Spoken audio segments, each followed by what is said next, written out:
Hi guys, I'm back to speak on a few things I have spoken on in my last video. This is Tanya's ready for what's next. And I've worked most of my life. I dropped out of school to work to take I had my first child that didn't make it. He passed away. Um and so I got pregnant shortly thereafter. Couple years after. And I dropped out of school to take care of my daughter, to work, so make sure I had everything I needed for her. Terrible lighting. Um, but once again I worked most of my life, and but while raising my daughters, um, I did that mostly alone. I had my mom and my sister that helped out a great deal, and I had a guy that I was with for 11 years. He helped out a great deal. We helped each other out. You know, I do the cooking and the cleaning and working where I could, and he helped provide for me and my daughters when he was around. Um, but when drugs came in the picture, everything just kind of went downhill. I ended up losing custody of my daughter, and I lost. Well, we broke up. He was cheating, and so we broke up. I found out he was cheating, so we broke up. And he just he wasn't there for me like I thought he would be. You know, he totally put me down, which was understandable because I was using drugs. And so long story short, once again I worked most of my life. At the times that I wasn't working, I do what I had to do for my children. Then I would sleep. I mean, I could sleep all day long. I usually work third shift. I'd come home from work, do whatever it was I had to do for my children, whether it's make them something to eat, get them off to school, and do my house chores, and then I would sleep. Um, but that's why I just wanted to clear it up. I never really just got time to just sleep all day. You know, well, I did. Like when they were off with their grandparents, or when my youngest daughter father, he would keep all three of my daughters at times, and his mom would keep all three of my daughters at times, and so those are times that I would get this just sleep. Um, um, and I'm just clearing it up because I said I slept all day, and a lot of people figure, oh, you didn't work, blah blah blah blah blah. I've worked most of my life. Now my health is not good, so I'm not working right now, hoping to get my disability finally due to my health problems. But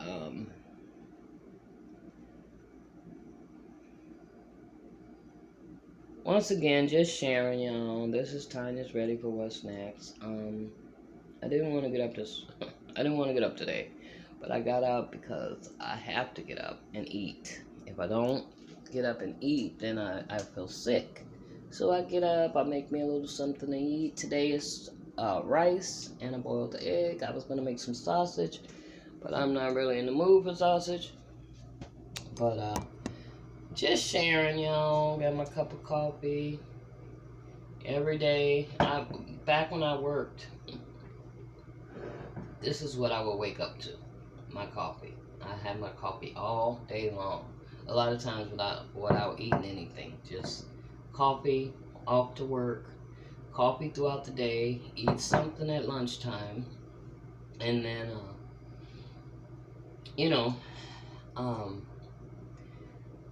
so I'm really trying to cut down on my coffee and go to like just stop it at 3 o'clock, or like have like two, maybe 3 cups, instead of drinking coffee all day long like I used to do. I think it's part of why my health is bad because I put a lot of sugar in my coffee. Otherwise, it probably wouldn't be so bad if I didn't put so much sugar in it.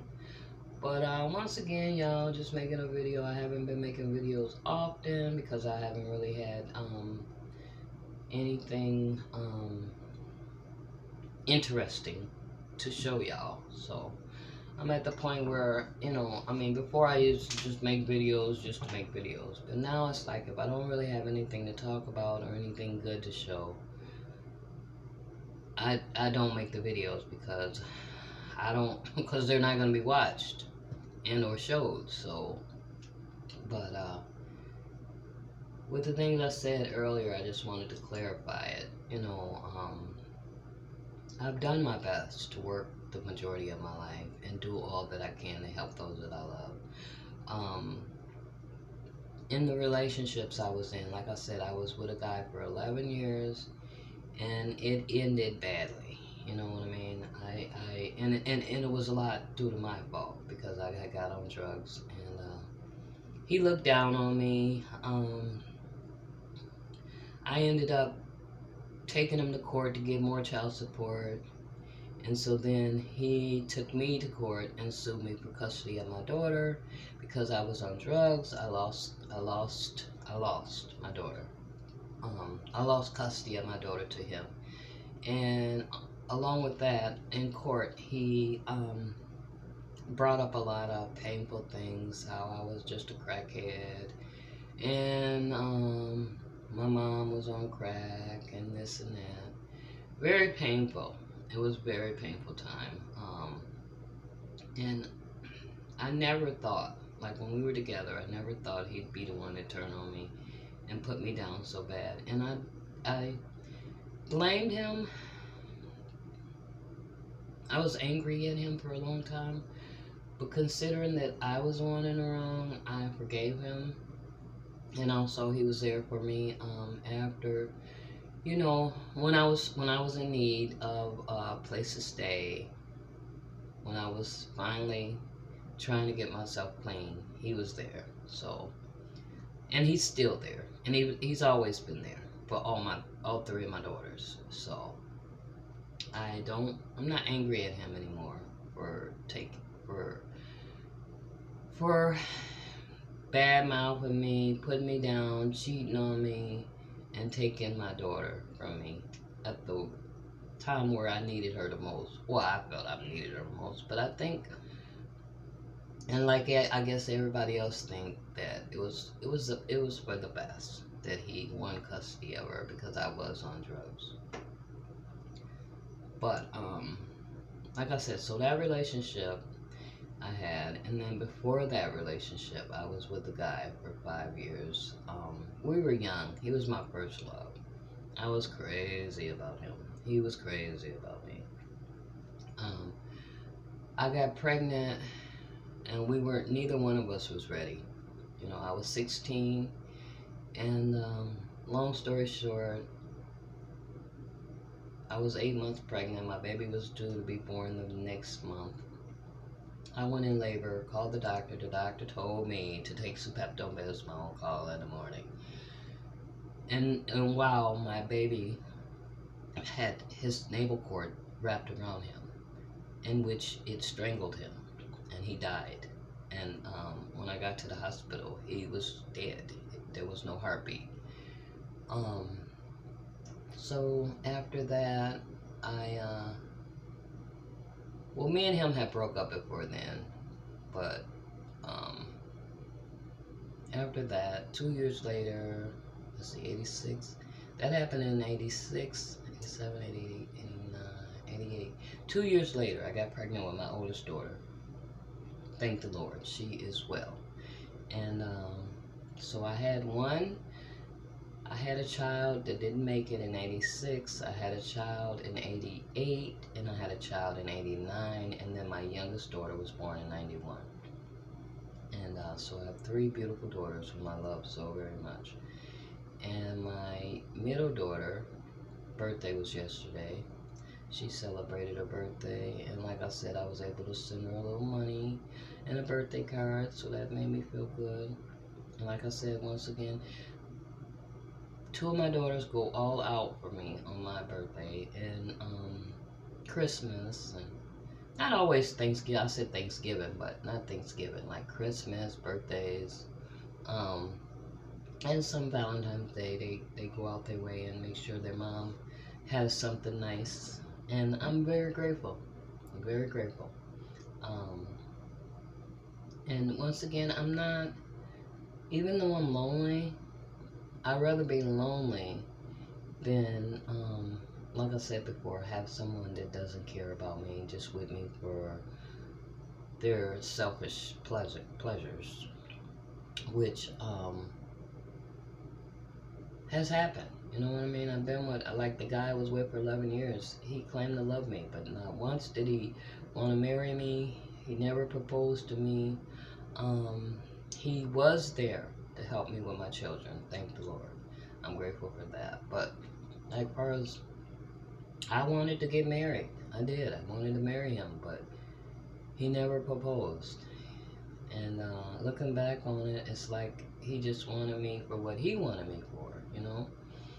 And same with with my first love. You know, I loved him. I would have married him at any time, but he never proposed to me. It was like they were in my life to get what they wanted, and then when they didn't get what they wanted, like my oldest daughter's father, he was on heavy drugs, like I don't know, acid and cocaine. I think back then it was cocaine, not crack. And he would come to my house. We would do what we do, or do what we did, and then he would leave. A lot of times he never acknowledged my daughter or anything, you know. So it got to the point where he had came by one day, hair spiked up this high, jeans holes all in his jeans, and he was high as a kite. And I, at that time, decided, you know, that it was over. You know, if you can't come in here and acknowledge your child, but only want to come in and acknowledge me and what you can get from me, which everybody know what that was. If you don't, sex. I just said that it's over. You know what I mean? I'm not gonna be with somebody that only want me for one thing, and then don't even acknowledge their child. You know what I mean? So I ended it, and he stopped. He never would come by or call and check on my daughter or anything. I remember him coming over one time, and somebody in the house sold weed. He came over there for weed, but he never said hi to his daughter. She was 2 years old. He never said hi, acknowledged her, or anything. And that was the most painful thing ever. You know what I mean? To have somebody that you didn't loved, and I was still in love with him, but I just knew that, you know, we couldn't be together because he only wanted me for one thing. To walk in that house and not even say hi to his own child was so very painful. So, over the years, I would go to him, to his job, and tell him, are you going to start, you know, coming by and doing something for your child or what? And eventually he got it right. He got it right. Now, my middle daughter's father, long story short, I met him at a job I was working at, and we started dating. That was after my first love. And we had a wonderful relationship. He loved me, I loved him. Things were going great. And then I got pregnant with his child. And he was drinking a lot. He was alcoholic. Just drink. And so I'm like, this is not gonna work.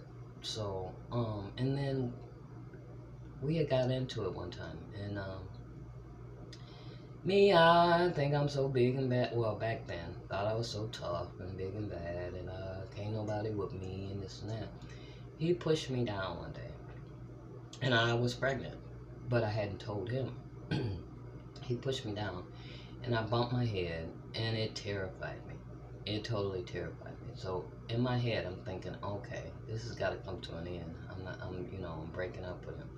So I ended up breaking up with him, and he was still coming by my house, knocking on my door, trying to get me to answer and this and that.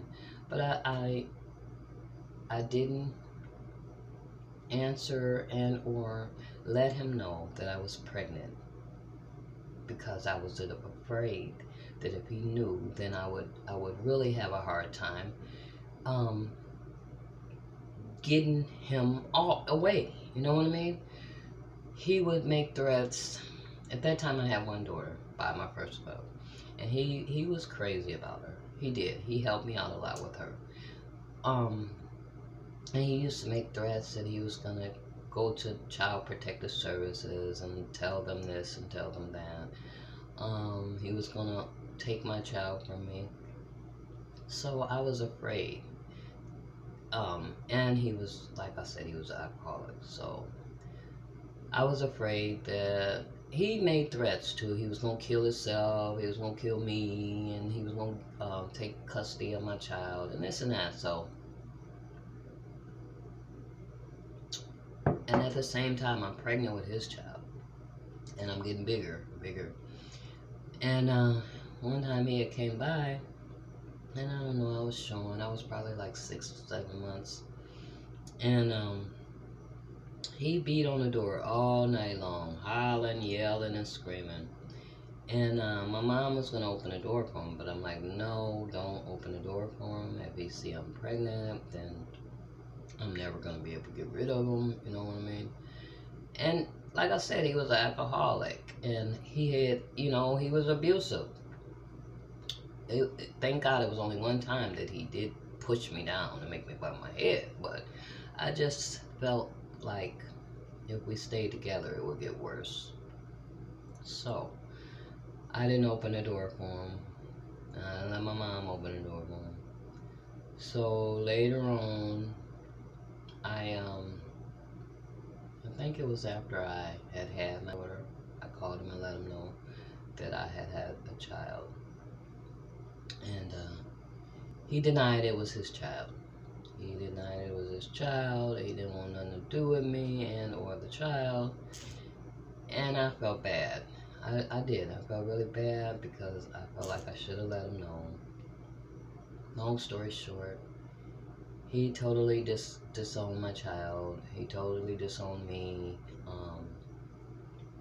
He did pay child support. There's one thing good he did do for my child and I. He paid child support. So I was taking him back to court to get more child support because I needed more money. And all he never came by and said hi to his child. He never did anything for his child. So once again, I was taking him back to court for more money. And before we went to court, I had got his address. And so my daughter had some questions for him. I told her to write them down, and then we'll send them to him. And so she wrote it down, and I think I sent it to him, and he didn't respond. We go to court.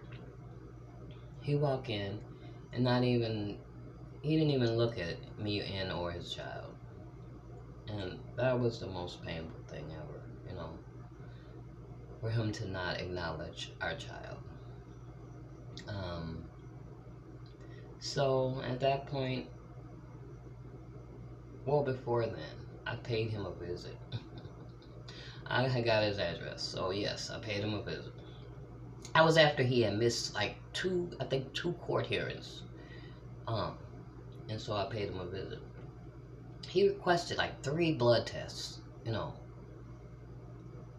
I don't blame him for requesting the first blood test because I didn't tell him until I think I told him like when I was like 8 months, or it was after I had the child. I can't remember. I think it was maybe 8 months. But it was out of fear. It was out of fear, you know. But to this day, I regret it because my daughters had to live without a father, you know, without her father. She's had two other wonderful men in her life. You know what I mean? A guy I met when I was at the shelter, so great. He took on the part as being, and he was just a friend, just somebody I had met at the shelter. Not even a friend, just somebody I met at the shelter that was very helpful and knew my story. And so he stepped in and did fatherly things for my daughter. And still to this day, he does. He took her out to on her birthday, takes her out to dinner and or give her birthday gifts. And then the guy I was with for 11 years, he's been a father figure for my daughter. So even though her dad was and is a deadbeat, she had two other men in her life that has been father figures. So that's my true blessing. And I am just sharing, guys. Please like and subscribe. And if anybody takes the time to watch my video, thank you so much. I am just sharing. This is Tanya's Ready for What's Next. And once again, just sharing. As y'all know, I'm trying to build my subscribers. I have 19 subscribers now. So grateful. Thank you, all 19. So very grateful for y'all. Hopefully, if ever I build my channel, we'll have a meetup and we can sit down and have lunch or dinner somewhere. If ever I build my channel, we'll get together sometime and we can chat. Thanks again. Please like and subscribe, hit the notification bell, and share my video. Have a great day, y'all. I'll talk to y'all later. I gotta get to my egg and my rice. Chat later.